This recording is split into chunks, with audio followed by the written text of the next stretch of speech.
We begin tonight with America's race for president. Now a sprint to the finish. 16 days until Election Day. President Trump and Joe Biden trading blows on the campaign trail today. Both candidates locked in on battleground states.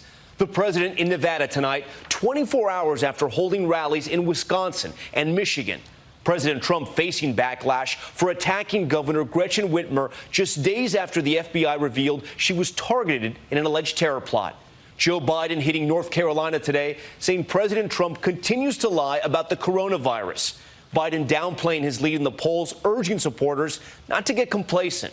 Early voting underway in record numbers, thousands lining up here to cast their ballots at Boston's Fenway Park this weekend. More than 26 million people voting nationwide so far. ABC White House correspondent Rachel Scott leads us off. Tonight, with just 16 days to go until Election Day. Hello, North Carolina. Joe Biden urging his supporters to get their ballots in now. Don't wait. Go vote today. Over 26 million Americans have already voted, with record-shattering turnout across the country.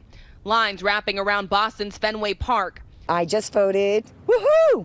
And voters waiting in line for hours in the battleground state of North Carolina. We got to keep the incredible momentum going. We can't let up. In our latest national poll, Biden is up by 12 points, the same margin by which Hillary Clinton led in 2016 at this point in October. The Biden campaign, fearing a repeat of 4 years ago, blasting out this memo warning Donald Trump can still win this race, and we need to campaign like we're trailing.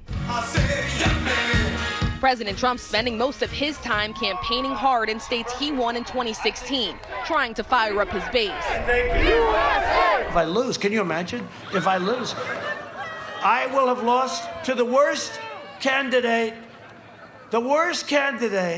in the history of presidential politics. But the president's rhetoric isn't doing much to expand his support. The crowd chanting "Lock her up" at this Michigan rally as the president criticized the state's governor, Gretchen Whitmer. You got to get your governor to open up your state, okay? The schools have to be open, right?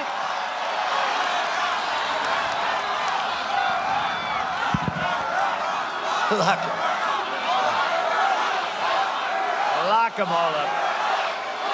Whitmer saying the president's words are putting her life in danger. Just days ago, the FBI foiled an alleged plot to kidnap her, saying the suspects charged were angry over her lockdown restrictions. It's incredibly disturbing that the president of the United States, 10 days after a plot to kidnap, put me on trial and execute me, the president is at it again and inspiring and incentivizing and inciting this kind of domestic terrorism. Members of the president's own party are now breaking ranks. Nebraska Senator Ben Sasse, facing his own re-election challenge, warning losing the White House could bring the Senate down too. I'm now looking at the possibility of a Republican bloodbath in the Senate, and that's why I've never been on the Trump train. The president calling Sasse a liability to the Republican Party and an embarrassment.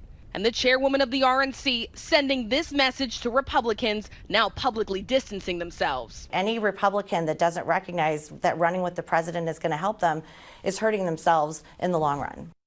All right, Rachel Scott joins us now from Washington. And Rachel, there are some cracks in the Republican support for the president. We heard it in your story. Criticism growing in some GOP circles, but the president will keep his foot on the gas, blitzing several battleground states.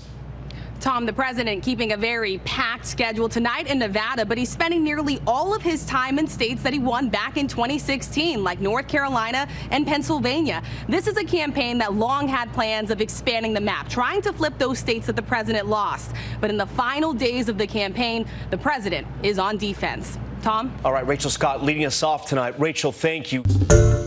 Hi, everyone. George Stephanopoulos here. Thanks for checking out the ABC News YouTube channel. If you'd like to get more videos, show highlights, and watch live event coverage, click on the right over here to subscribe to our channel. And don't forget to download the ABC News app for breaking news alerts. Thanks for watching.